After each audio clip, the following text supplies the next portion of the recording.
జిల్లా BRS party అధ్యక్షులు కాకులమర్రి లక్ష్మణ్ బాబు అలాగే ఏటూరు నాగరం సర్పంచ్ కాకులమర్రి శ్రీలత వారణాసి శ్రీ కాశీ విశ్వనాథ ఆలయానికి పునఃయాత్ర చేశారు. ఈ పవిత్ర యాత్ర వారిని ఆధ్యాత్మికతలో ముంచివేసింది. ఇక దేశానికి రాష్ట్రానికి శాంతి అభివృద్ధి కలగాలని గంగామాత కృపతో ప్రజలకు ఆయుర ఆరోగ్యాలు సుఖ సంతోషాలు కలగాలని ప్రత్యేక ప్రార్థనలు చేశారు.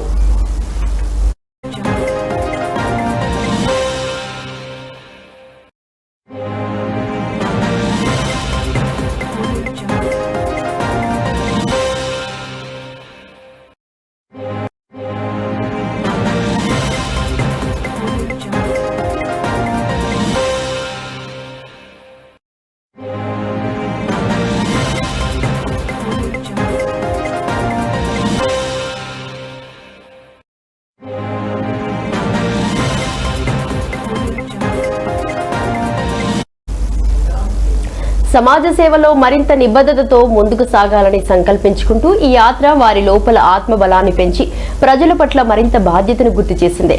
ములుగు జిల్లా ప్రజల ఆశీస్సులతో కుటుంబ సభ్యులతో కలిసి ఈ పవిత్ర యాత్రను పూర్తి చేసిన నాయకులు సేవా కార్యక్రమాలను మరింత విస్తరించనున్నట్టు తెలిపారు.